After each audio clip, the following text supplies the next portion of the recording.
ಜಲಜ್ಯೇಷ್ಠನಿಭಾಕಾರಂ ಜಗದೀಶಪದಾಶ್ರಯಂ ಜಗತೀತಲವಿಖ್ಯಾತಂ ಜಗನ್ನಾಥಗುರುಂ ಭಜೆ.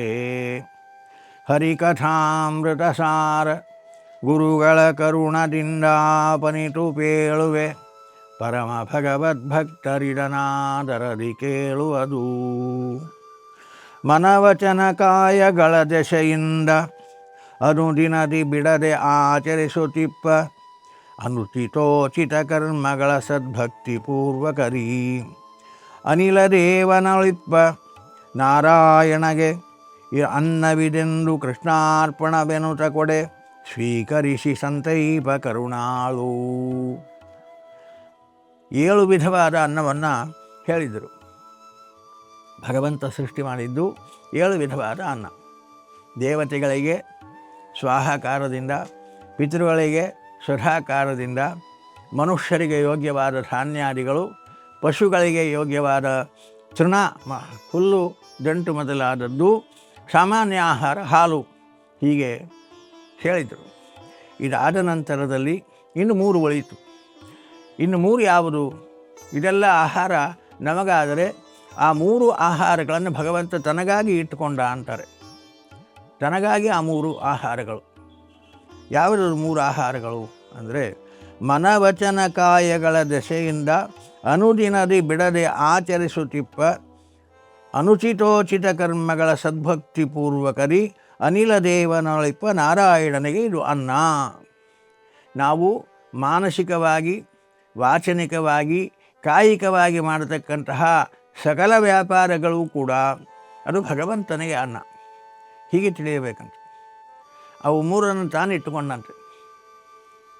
ಇದು 3 ಭಗವಂತನಿಗೆ ಅನ್ನ. ನಾವು ಮಾನಸಿಕವಾಗಿ ಎಷ್ಟೆಲ್ಲ ವಿಚಾರಗಳನ್ನು ಮಾಡುತ್ತಾ ಇರ್ತೇವೆ, ವಾಚನಿಕವಾಗಿ ಎಷ್ಟೆಲ್ಲ ಮಾತುಗಳನ್ನು ಮಾತಾಡುತ್ತಾ ಇರ್ತೇವೆ, ಕಾಯಿಕವಾಗಿ ಎಷ್ಟೆಲ್ಲ ಕರ್ಮಗಳು ಮಾಡುತ್ತಾ ಇರ್ತೇವೆ. ಹೀಗೆ ಕಾಯಿಕವಾಗಿ, ವಾಚನಿಕವಾಗಿ, ಮಾನಸಿಕವಾಗಿ ಮಾಡಿದ ಎಲ್ಲ ವ್ಯಾಪಾರಗಳು ಕೂಡ ಇದು ಭಗವಂತನಿಗೆ ಅನ್ನ ಅಂತ ನಾವು ಉಪಾಸನೆ ಮಾಡಬೇಕಂತ. ನೋಡಿರಿ, ನಾವು ಏನೆಲ್ಲ ಮಾತಾಡ್ತೇವೆ, ಏನೆಲ್ಲ ಕೆಲಸಗಳನ್ನು ಮಾಡ್ತೇವೆ, ಅದು ಭಗವಂತನಿಗೆ ಆಹಾರ ಆಗ್ತದೆ. ಎಚ್ಚರ ಇರಬೇಕು. ಭಗವಂತನಿಗೆ ಆಹಾರ ಅಂದಾಗ ನಮ್ಮ ಆಚರಣೆ ಹೇಗಿರಬೇಕು? ಮಾನಸಿಕವಾಗಿ ಚಿಂತನೆ ಅಂಥದ್ದು ಮಾಡಬೇಕು. ವಾಚನಿಕವಾಗಿ ಯಾವ ಮಾತುಗಳು ಯಾವುದೇ ಮಾತಾಡಿದರೂ ಭಗವಂತನಿಗೆ ಅನ್ನ ಆಗ್ತದೆ. ಕೆಟ್ಟ ಮಾತುಗಳನ್ನು ಮಾತಾಡಲಿಕ್ಕೆ ಬರಲ್ಲ. ಅವಾಗ ಕೆಟ್ಟ ಕೆಲಸಗಳನ್ನು ಮಾಡಿ ಭಗವಂತನಿಗೆ ಅನ್ನವಾಗ್ತದೆ, ಇದನ್ನು ಮಾಡಬಾರ್ದು ಅನ್ನುವ ಎಚ್ಚರ ಹುಟ್ಟುತ್ತದೆ. ಹೀಗೆ ನಮ್ಮನ್ನು ನಾವು ತಿದ್ದಿಕೊಳ್ಳಬೇಕು.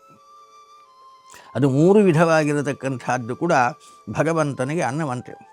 ಮೊದಲು ಮನಸ್ಸು, ಮಾನಸಿಕವಾದ ವ್ಯಾಪಾರಗಳು ಭಗವಂತನಿಗೆ ಅನ್ನವಾಗುವ ಬಗೆ. ಬೃಹದಾರಣ್ಯಕದಲ್ಲಿ ಈ ಸಪ್ತಾನ್ನ ಪ್ರಕರಣದಲ್ಲಿ ಮನಸ್ಸಿನ ಈ ವ್ಯಾಪಾರಗಳನ್ನು ಹೇಳ್ತಾರೆ. ಮನಸ್ಸು ಅಂದರೆ ಮನಸ್ಸಿನ 10 ಮುಖಗಳನ್ನು ಹೇಳ್ತದೆ. ಬೃಹದಾರಣ್ಯಕ ಉಪನಿಷತ್ತು ಮನಸ್ಸು 10 ಮುಖದಿಂದ ನಮಗೆ ಗೋಚರ ಆಗ್ತದೆ ಅಂತ. ಏನದು ಮನಸ್ಸಿನ 10 ಮುಖಗಳು ಅಂದರೆ, ಮನಸ್ಸಿನ ಮೊದಲನೇ ಮುಖ ಕಾಮ. ನಮಗೆ ನಾನಾ ವಿಧವಾದ ಬಯಕೆಗಳು ಹುಟ್ಟುತ್ತದೆ. ಇದು ಬೇಕು, ಅದು ಬೇಕು, ಇದು ಕಾಮನೆಗಳು. ನಮಗೆ ಬಯಕೆಗಳು ಹುಟ್ಟುತ್ತದಲ್ಲ, ಇದು ಮನಸ್ಸಿನ ಒಂದು ಭಾಗವೇ. ಮನಸ್ಸಿನಲ್ಲೇ ನಡೆಯತಕ್ಕಂತಹ ವ್ಯಾಪಾರ ಇದು ಕಾಮ. ಎರಡನೆಯದು ಸಂಕಲ್ಪ. ಸಂಕಲ್ಪ ಅಂದರೆ ಯಾವುದೇ ಪದಾರ್ಥವನ್ನು ಬಯಸಿದ ನಂತರದಲ್ಲಿ ಅದನ್ನು ಹೇಗಾದರೂ ಮಾಡಿ ನಾನು ಪಡೆಯಬೇಕು ಅನ್ನುವುದು ಸಂಕಲ್ಪ ಮಾಡ್ತಾನೆ. ಇದು ಮನಸ್ಸಿನದೇ ಒಂದು ಮುಖ, ಎರಡನೆಯ ಮುಖ. ನಂತರದಲ್ಲಿ ಅದನ್ನು ಪಡೆಯಬೇಕಾದರೆ ನಾನೇನು ಪ್ರಯತ್ನ ಮಾಡಬೇಕು, ಏನು ಮಾಡಿದರೆ ನನಗೆ ಆ ಪದಾರ್ಥ ಸಿಗ್ತದೆ, ಆ ಪದಾರ್ಥ ಪಡೆಯಲಿಕ್ಕೆ ಯೋಗ್ಯವೋ ಅಯೋಗ್ಯವೋ, ಬಯಸಿದೆ ನಿಜ, ಅದು ಉಚಿತವೋ ಅನುಚಿತವೋ, ಅದನ್ನು ಪಡೆದರೆ ನನಗೆ ಸುಖ ಆಗ್ತದೋ ದುಃಖ ಆಗ್ತದೋ, ಸುಖ ಆಗ್ತದಾದರೆ ಅದನ್ನು ನಾನು ಹೇಗೆ ಪಡೆಯಬೇಕು, ಅದಕ್ಕಾಗಿ ನಾನೇನು ಪ್ರಯತ್ನ ಮಾಡಬೇಕು, ಇದೆಲ್ಲ ಮನಸ್ಸು ಆಲೋಚನೆ ಮಾಡ್ತಾರೆ. ಇದನ್ನು ವಿಚಿಕಿತ್ಸಾ ಅಂತ ಕರೀತಾರೆ ಉಪನಿಷತ್ತಿನಲ್ಲಿ. ವಿಚಿಕಿತ್ಸಾ, ಅದಕ್ಕೆ ಬೇಕಾದ ಚಿಂತನೆ. ಅದನ್ನು ಪಡೆಯಲಿಕ್ಕೆ ಏನು ಸಂಕಲ್ಪ ಮಾಡಿದೆವೋ ಆ ಸಂಕಲ್ಪ ಸಿದ್ಧಿಯಾಗಲಿಕ್ಕೆ ಮಾಡತಕ್ಕಂತಹ ಈ ವಿಚಾರಗಳು, ಮನಸ್ಸೇನು ನಾನಾ ಬಗೆಯಿಂದ ಆಲೋಚನೆ ಮಾಡ್ತಾರೆ, ಅದನ್ನು ವಿಚಿಕಿತ್ಸಾ ಅಂತ ಕರೀತಾರೆ. ವಿಚಿಕಿತ್ಸೆ ಆದ ನಂತರದಲ್ಲಿ ಶ್ರದ್ಧಾ, ಅದನ್ನು ಪಡೆಯುವಲ್ಲಿ ಶ್ರದ್ಧೆ ಹುಡ್ತದೆ. ಅದು ನನಗೆ ಸುಖಕ್ಕೆ ಕಾರಣ, ಅದನ್ನು ಪಡೆಯಲೇಬೇಕು ಅಂತ ವಿಚಿಕಿತ್ಸೆಯಿಂದ ನಿರ್ಣಯ ಆದಾಗ ಅದನ್ನು ಪಡೆಯುವಲ್ಲಿ ನಮಗೊಂದು ಶ್ರದ್ಧೆ ಹುಟ್ಟುತ್ತದೆ. ಅದು ಒಂದು ಮನಸ್ಸಿನ ಮತ್ತೊಂದು ಪದರು, ನಾಲ್ಕನೆಯ ಪದರು. ಅದಕ್ಕೆ ವಿರುದ್ಧವಾದದ್ದು ಅದು ಬೇಡ ಇದು ಬೇಕು ಅಂತ ಇನ್ನೊಂದನ್ನು ಪಡೆಯುವಲ್ಲಿ ನಮಗೆ ಬೇಡ ಅಂತ ಅನ್ನಿಸ್ತದೆ, ಅದರಲ್ಲಿ ಅಶ್ರದ್ಧಾ. ಇದು ಮನಸ್ಸಿನದೇ ವ್ಯಾಪಾರ. ಬೇಕಾದದನ್ನು ಪಡೆಯುವಲ್ಲಿ ಶ್ರದ್ಧೆ, ಬೇಡವಾದದ್ದನ್ನು ಬಿಡುವಲ್ಲಿ ಅದಕ್ಕೆ ವಿರುದ್ಧವಾದದ್ದರಲ್ಲಿ ಅಶ್ರದ್ಧೆ. ಇದೊಂದು ಮನಸ್ಸಿನ, ಅದು ಬೇಡಪ್ಪ ಇದನ್ನು ತಗೋ, ಅದು ಬೇಡ ಇದು ತಗೋ, ಈ ನಿರ್ಣಯ ಮಾಡೋದೇ ಮನಸ್ಸು. ಅದು ಬೇಡ ಅನಿಸೋದು ಒಂದು ಮನಸ್ಸು, ಇದು ಬೇಕು ಅಂತ ಇದನ್ನು ಪಡೆಯುವಲ್ಲಿ ಶ್ರದ್ಧೆ ಹುಟ್ಟಿಸೋದು ಮನಸ್ಸು. ಹೀಗೆ ಶ್ರದ್ಧಾ ಅಶ್ರದ್ಧಾ. ನಂತರದಲ್ಲಿ ಅದನ್ನು ಪಡೆಯಬೇಕಾದರೆ ಅನೇಕ ವಿರೋಧಗಳು ಬಂದರೆ ನಾನು ಧೈರ್ಯದಿಂದ ಎದುರಿಸಬೇಕು ಅಂತ ಮನಸ್ಸು ಧೈರ್ಯ ಕೊಡುತ್ತದೆ. ಆ ಧೈರ್ಯ ಅದು ಮನಸ್ಸಿನ ಮತ್ತೊಂದು ಮುಖ. ಅದಾದ ಮೇಲೆ ಅಕಸ್ಮಾತ್ತಾಗಿ ನಾನು ಅದನ್ನು ಪಡೆಯುತ್ತೇನೆ ಅಂತ ಈಗ ಎಲ್ಲರ ಮುಂದೆ ಹೇಳಿಬಿಟ್ಟಿದ್ದೇನೆ, ಧೈರ್ಯವಾಗಿ ಮುಂದುವರಿಯುತ್ತಾ ಇದ್ದೇನೆ. ಅಕಸ್ಮಾತ್ತಾಗಿ ಸಿಗದೆ ಹೋದರೆ ಅನ್ನುವ ಅಧೈರ್ಯವೂ ಅದು ಮನಸ್ಸಿನ ಮತ್ತೊಂದು ಮುಖ. ಧೈರ್ಯ ಅಧೈರ್ಯ, ಧೃತಿ ಅಧೃತಿ ಅಂತದೆ ಉಪನಿಷತ್ತದನ್ನು. ನಂತರದಲ್ಲಿ ಈ ಪದಾರ್ಥವನ್ನು ನಾನೇನೋ ಬಯಸದೆ ಇದರಿಂದ ಸುಖವಾಗುತ್ತದೆ ಅಂತ ಶ್ರದ್ಧೆಯಿಂದ ಪ್ರಯತ್ನ ಮಾಡ್ತಾ ಇದ್ದೇನೆ. ಆದರೆ ಅಕಸ್ಮಾತ್ತಾಗಿ ಅದರಿಂದ ನನಗೆ ಸುಖ ಆಗದೇ ಇದ್ದರೆ ಸಮಾಜದಲ್ಲಿ ನಾಚಿ ನಡೆಯಬೇಕಾಗ್ತದೆ ಅನ್ನುವ ನಾಚಿಕೆಗೊಳ್ಳೋದು ಕೂಡ ಅದು ಮನಸ್ಸು. ಹ್ರೀಹಿ ಅಂತಾರೆ ಅದನ್ನು. ಇದೊಂದು ಥರದ ಮನಸ್ಸಿನ ಮುಖ. ಆವಾಗ ಅದನ್ನು ಸುಖದ ಕಾರಣ ಹೌದು ಅಲ್ಲ, ಮತ್ತು ವಿವೇಕ ಪ್ರಜ್ಞೆ ಬರುತ್ತದೆ. ವಿವೇಕದಿಂದ ಇದು ಸರಿ ಹೌದು ಅಲ್ಲವದನ್ನು ವಿವೇಕ ಪ್ರಜ್ಞೆಯಿಂದ ಕಾಣುತ್ತಾನಲ್ಲ, ಅದೊಂದು ಥರದ ಮನಸ್ಸದ ಮತ್ತೊಂದು ಮುಖ. ಅದನ್ನು ಅಂತ ಕರೆಯುತ್ತಾರೆ ಉಪನಿಷತ್ತಿನಲ್ಲಿ. ನಂತರದಲ್ಲಿ ಅದನ್ನು ಪಡೀಲಿಕ್ಕೆ ಹೋದಾಗ ಯಾರಾದರೂ ವಿರೋಧಿಸಿದರೆ ಅನ್ನುವ ಭಯ, ಅದೊಂದು ಮನಸ್ಸಿನ ಮತ್ತೊಂದು ಮುಖ, ಭೀಹಿ.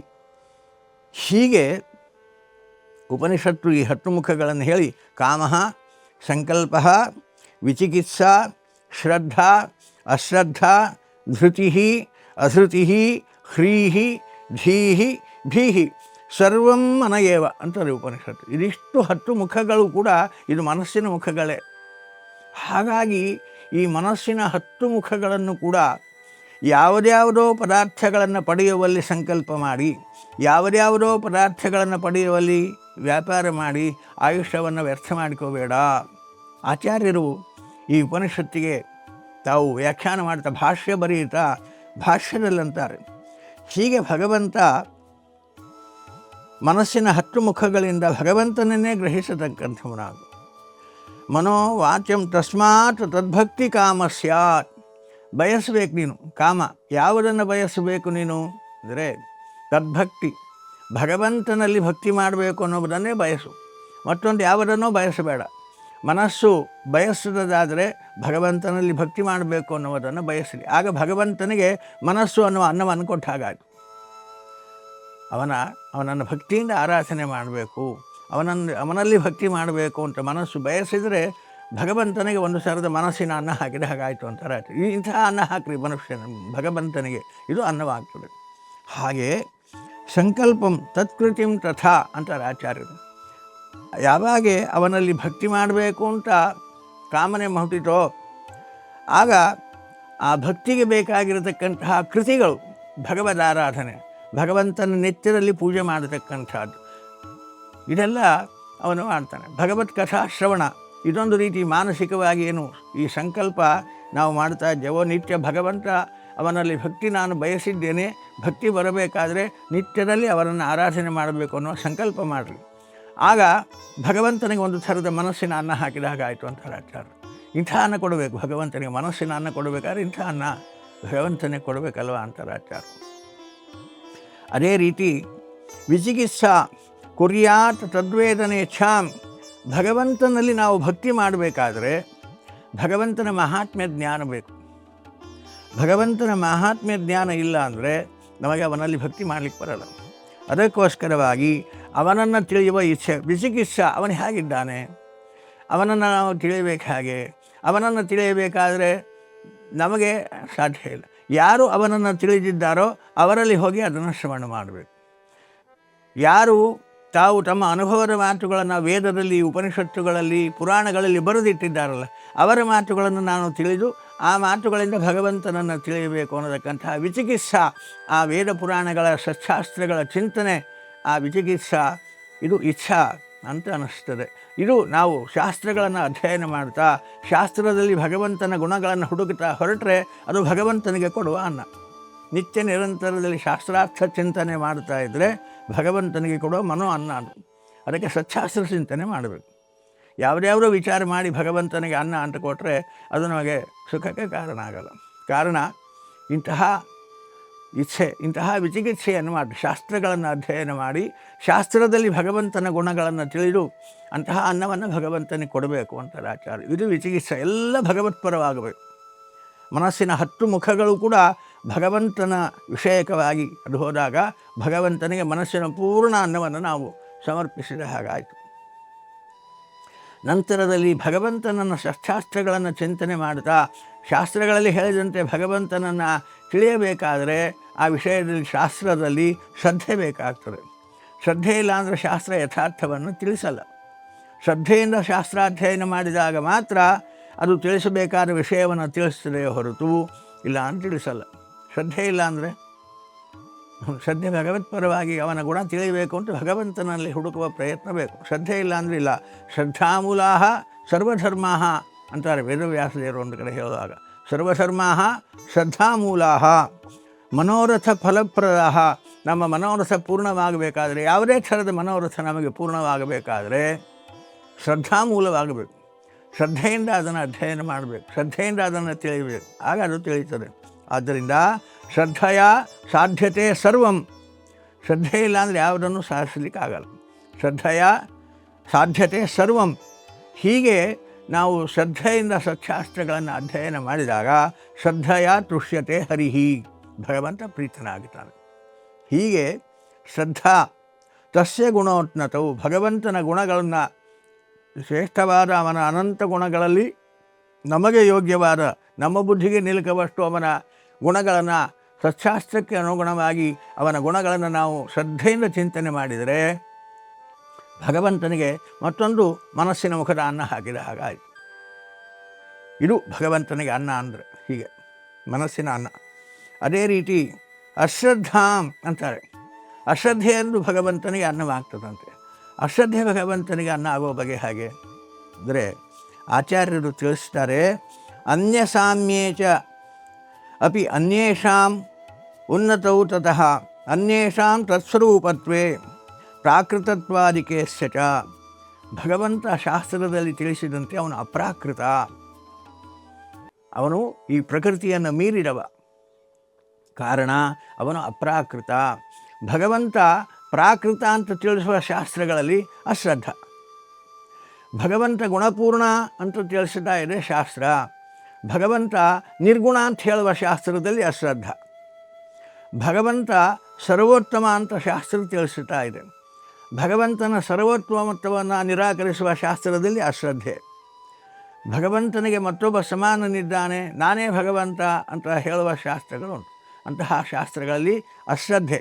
ಹೀಗೆ ಈ ಭಗವಂತನ ಸರ್ವೋತ್ತಮ, ಅವನು ಗುಣಪರಿಪೂರ್ಣ, ಅವನು ಜಗನ್ನಿಯಾಮಕ, ಜಗಜ್ಜನ್ಮಾದಿಕರ್ತ ಅಂತ ಅವನ ಸರ್ವೋತ್ತಮತ್ವವನ್ನು ಸಾರುವ ಶಾಸ್ತ್ರದಲ್ಲಿ ಶ್ರದ್ಧೆ. ಅದಕ್ಕೆ ವಿರುದ್ಧವಾಗಿ ಹೇಳ್ತಕ್ಕಂತಹ ಶಾಸ್ತ್ರಗಳಲ್ಲಿ ಅಶ್ರದ್ಧೆ. ಇದು ಸರಿಯಲ್ಲ ಅಂತ ಅದರಲ್ಲಿ ಅಶ್ರದ್ಧೆ ತೋರಿಸತಕ್ಕಂತಹದ್ದೇನೆ ಇದೊಂದು ಭಗವಂತನಿಗೆ ಅನ್ನ. ಈ ರೀತಿಯ ಅನ್ನಗಳನ್ನು ಭಗವಂತನಿಗೆ ಮಾನಸ ಅನ್ನಗಳನ್ನು ಕೊಡಬೇಕಂತೆ ಆಚಾರ್ಯ ಹೇಳ್ತಾರೆ. ಧೃತಿಂ ಧೈರ್ಯ. ಹೀಗೆ ಭಗವಂತನ ಸರ್ವೋತ್ತಮತ್ವವನ್ನು ಹೇಳುವಾಗ ನಿರಾಕರಿಸುವ ಅನ್ಯರು ಇರ್ತಾರೆ. ಆಗ ಧೈರ್ಯ ಬೇಕು. ಭಗವಂತನನ್ನು ಅವನೇ ಸರ್ವೋತ್ತಮ ಅಂತ ಹೇಳಬೇಕಾದ್ರೆ ಧೈರ್ಯ ಬೇಕಾಗ್ತದೆ. ಆ ಧೈರ್ಯದಿಂದ ಅವನ ಸರ್ವೋತ್ತಮತ್ವವನ್ನು ಹೇಳಿದಾಗ ಅದು ಭಗವಂತನಿಗೆ ಒಂದು ಅನ್ನ, ಮನಸ್ಸಿನ ಅನ್ನ ಅಂತಾರೆ ಆಚಾರ್ಯರು. ಇದೊಂದು ಧೈರ್ಯದಿಂದ ಭಗವಂತನ ಸರ್ವೋತ್ತಮತ್ವವನ್ನು ಹೇಳೋದು ಭಗವಂತನಿಗೆ ಕೊಡುವ ಒಂದು ಮನೋ ಅನ್ನ. ಹೀಗೆ ಧೈರ್ಯದಿಂದ ಅವನ ಸರ್ವೋತ್ತಮತ್ವವನ್ನು ಹೇಳಬೇಕಂತೆ. ರಾವಣನ ಹತ್ತಿರ ಹನುಮಂತ ಹೋದಾಗ ರಾವಣ ಕೇಳಿದ, ನೀನು ಯಾರು? ಕಪೇ ಕುಟೋಸಿ ಕುತ್ರವ, ಯಾರು ನೀನು, ಎಲ್ಲಿಂದ ಬಂದಿ ಅಂತ ಕೇಳಿದಾಗ ಧೈರ್ಯವಾಗಿ ಹೇಳಿದ ಹನುಮಂತ, ದಾಸೋಹಂ ಕೌಸಲೇಂದ್ರಸ್ಯ ಅವೈಹಿ ದೂತಮಾಗತಂ ದುರಂತ ವಿಕ್ರಮಸ್ಯ ಮಾಂ ರಘೂತ್ತಮಸ್ಯ ಮಾರುತಿಂ ಅಂತ ಹನುಮಂತ ಧೈರ್ಯವಾಗಿ ಉತ್ತರ ಕೊಡ್ತಾನೆ ನೋಡ್ರಿ. ಬ್ರಹ್ಮಾದಿ ಸಕಲ ದೇವತೆಗಳಿಗೆ ನಿಯಾಮಕನಾದ ಸಾಕ್ಷಾತ್ ನಾರಾಯಣನ ಅವತಾರಿಯಾದ ರಾಮಚಂದ್ರನ ದೂತ ನಾನು. ದಾಸೋಹಂ ಕೌಸಲೇಂದ್ರಸ್ಯ, ಆ ರಾಮಚಂದ್ರನ ದೂತ, ಅವನು ಸರ್ವೋತ್ತಮ. ಯಾವ ಬ್ರಹ್ಮಾದಿಗಳು ಅವನಿಗೆ ಲೆಕ್ಕಕ್ಕಿಲ್ಲ. ಯಾವ ಬ್ರಹ್ಮದೇವರ ವರದಿಂದ ನಾನು ಅಬದ್ಧನಾಗಿದ್ದೀನಿ ಅಂತ ನಿನಗೆ ಅಹಂಕಾರವಿದೆಯೋ ಅಂತಹ ಬ್ರಹ್ಮಾದಿ ದೇವತೆಗಳು ಅವನಿಗೆ ಲೆಕ್ಕಕ್ಕಿಲ್ಲ. ಅವರನ್ನು ಮೀರಿದ ಶಕ್ತಿ ಅದು ಅನ್ನುವಂತೆ ರಾಮನ ಸರ್ವೋತ್ತಮತ್ವವನ್ನು ಧೈರ್ಯವಾಗಿ ರಾವಣನ ಮುಂದೆ ಹೇಳ್ತಾನೆ ನೋಡ್ರಿ ಹನುಮಂತ. ಇದು ಹಾಗೆ ಅವನ ಸರ್ವೋತ್ತಮತ್ವವನ್ನು ಧೈರ್ಯವಾಗಿ ಹೇಳ್ತಕ್ಕಂತಹ ಧೈರ್ಯ ಬೇಕಾಗ್ತದೆ. ಧೈರ್ಯ ಇಲ್ಲ ಅಂತ ಹೇಳಲಿಕ್ಕಾಗಲ್ಲ. ಅದರಿಂದ ಆ ವಿಷಯದಲ್ಲಿ ಧೈರ್ಯದಿಂದ ಅದನ್ನು ಪ್ರತಿಪಾದನೆ ಮಾಡಿದರೆ ಅದೊಂದು ಭಗವಂತನಿಗೆ ಕೊಡುವ ಅನ್ನ, ಮನಸ್ಸಿನ ಅನ್ನ, ಧೈರ್ಯ. ಇನ್ನು ಅಸೃತಿ, ತನ್ನಿಂದ ವಾಗಾದು ಪ್ರಾಪ್ತೆ ಚೈವ ಅಸೃತಿಂ ತತ್ರೈವ ತನ್ಮತಸ್ಯ ವಿಸರ್ಗಾರ್ಥೆ ಹ್ರಿಯಂ. ಆಚಾರ್ಯರಂತಾರೆ ಇಂತಹ ಧೈರ್ಯ. ಇನ್ನು ಅದಕ್ಕೆ ವಿರುದ್ಧವಾಗಿರತಕ್ಕಂತಹ ಅವನ ಸರ್ವೋತ್ತಮತ್ವಕ್ಕೆ ವಿರುದ್ಧವಾಗಿರತಕ್ಕಂತಹ ವಿಷಯಗಳನ್ನು ಹೇಳುವಲ್ಲಿ ಇಲ್ಲಪ್ಪ, ಅಲ್ಲಿ ಅವರವ್ರು ಹೇಗೆ ಇರ್ತಾರೋ ಹಾಗಾಗಿ ಹೇಳಿಬಿಟ್ರೆ ಆಯಿತು ಅಂತ ಹೀಗೆ ಹೇಳಿಬಿಟ್ರೆ ಅದಲ್ಲ, ಅದು ತಪ್ಪಾಗ್ತದೆ. ಆ ಭಗವಂತನ ಸರ್ವೋತ್ತಮತ್ವಕ್ಕೆ ವಿರುದ್ಧವಾದ ವಿಷಯವನ್ನು ಹೇಳುವಲ್ಲಿ ಅಧೈರ್ಯ ಇರಬೇಕು. ಎಲ್ಲಿ ಭಗವಂತನ ಸರ್ವೋತ್ತಮತ್ವಕ್ಕೆ ವಿರುದ್ಧವಾಗುವಂತೆ ನಾನು ಮಾತನಾಡಿಬಿಡ್ತೇನೋ ಅನ್ನೋ ಅಧೈರ್ಯ ಇದು ಬೇಕಾಗ್ತದೆ. ಧೈರ್ಯ ಹೇಳುವಲ್ಲಿ, ಹೇಳಬಾರದನ್ನು ಹೇಳ್ತೇನೆ ಇಲ್ಲೋ ಅನ್ನುವಲ್ಲಿ ಅಧೈರ್ಯ. ಹೀಗೆ ಅಧೃತಿಯನ್ನು ನಾವು ಭಗವಂತನಿಗೆ ಸಮರ್ಪಣೆ ಮಾಡಬೇಕಂತ. ನಂತರದಲ್ಲಿ ಭಗವಂತನಿಗೆ ವಿರುದ್ಧವಾದ, ಅವನ ಮತಕ್ಕೆ ವಿರುದ್ಧವಾದ ರೀತಿಯಲ್ಲಿ ನಾನು ಎಲ್ಲಿ ಮಾತನಾಡಿಬಿಡ್ತೇನೋ, ಮಾತನಾಡಿಬಿಟ್ನಲ್ಲ ಅಂತ ನಾಚಿಕೆ ಆಗಬೇಕಂತ ಹ್ರೀ ಅನ್ನುವ ಅನ್ನ ಭಗವಂತನಿಗೆ ಕೊಟ್ಟಾಗ ಆಗ್ತದೆ. ನಂತರದಲ್ಲಿ ಧಿ, ಆ ರೀತಿಯಾಗಿ ಆಗದಂತೆ ವಿವೇಕದಿಂದ ಸಸ್ಯಾಸ್ತ್ರಗಳನ್ನು ಸರಿಯಾಗಿ ಅಧ್ಯಯನ ವಿವೇಕದಿಂದ ಮಾಡಿದಾಗ ಆ ವಿವೇಕ ಅನ್ನುವ ಧಿ ಅನ್ನೋ ಅನ್ನವನ್ನು ಭಗವಂತನಿಗೆ ಕೊಟ್ಟ ಹಾಗಾಯ್ತಂತೆ. ತದಜ್ಞಾನೇ ಭಯಂ, ಹೀಗೆ ಸಸ್ಯಾಸ್ತ್ರಗಳ ಮೂಲಕ ಸರಿಯಾದ ವಿವೇಕ ಜ್ಞಾನವನ್ನು ಭಗವಂತನಿಗೆ ಕೊಡಬೇಕು ಅಂತ ಹೊರಟ್ರೆ ಆವಾಗ ಒಮ್ಮೊಮ್ಮೆ ಸರಿಯಾದ ಜ್ಞಾನ ಹೊಳೆಯೋಲ್ಲ, ಆವಾಗ ಭಯವಾಗಬೇಕಂತ. ಹೀಗೆ ಮನಸ್ಸಿನ 10 ಮುಖಗಳು ಇದೆಲ್ಲವೂ ಭಗವತ್ಪರವಾಗಿ ಆದಾಗ ಭಗವಂತನಿಗೆ ಮನಸ್ಸು ಅನ್ನುವ ಸಂಪೂರ್ಣ ಅನ್ನವನ್ನು ನಾವು ಹಾಕಿದ ಹಾಗೆ ಆಗ್ತದಂತೆ. ಹೀಗೆ ಮನಸ್ಸನ್ನು ಭಗವಂತನಿಗೆ ಒಪ್ಪಿಸಬೇಕು. ಮನಸ್ಸಿನ ಸಕಲ ವ್ಯಾಪಾರಗಳು 10 ಮುಖದ 10 ಹಲವು ವಿಚಾರಗಳನ್ನು ಕೂಡ ನಾವು ಸರಿಯಾಗಿ ಮಾಡಿದಾಗ ಹಾಗೆ ಭಗವಂತನಿಗೆ ಅದು ಅನ್ನವಾಗ್ತದೆ ಅಂತ ಬೃಹದಾರಣ್ಯಕ ಉಪನಿಷತ್ತು ನಮಗೆ ತಿಳಿಸಿದ್ದನ್ನು ಮನಸ್ಸಿನಲ್ಲಿಟ್ಟುಕೊಂಡು ದಾಸರಂತಾರೆ, ಮನ ವಚನ ಕಾಯಗಳಿರ ದೆಸೆಯಿಂದ ಅನುದಿನದಿ ಬಿಡದೆ ಆಚರಿಸುವ. ದಿನದಲ್ಲಿ ಪ್ರತಿನಿತ್ಯದಲ್ಲಿ ನಾವು ಈ ರೀತಿಯಾದ ಅನ್ನವನ್ನು ಭಗವಂತನಿಗೆ ಮನೋ ಅನ್ನವನ್ನು ಸಮರ್ಪಣೆ ಮಾಡಬೇಕು ಅನ್ನುವ ಚಿಂತನೆಯನ್ನು ಕೊಡ್ತಾ ಇದ್ದಾರೆ. ಇನ್ನೂ ಅನೇಕ ವಿಧವಾದ ಚಿಂತನೆಗಳುಂಟು ಇಲ್ಲಿ. ಗೀತೆಯಲ್ಲಿ ಕೃಷ್ಣ ಒಂದು ರೀತಿಯಲ್ಲಿ ಹೇಳ್ತಾನೆ. ಅದನ್ನೆಲ್ಲ ಮತ್ತೆ ನಾಳಿನ ಚಿಂತನೆಯಲ್ಲಿ ಮುಂದುವರಿಸೋಣ. ಮಧ್ವೇಶಾರ್ಪಣಮಸ್ತು.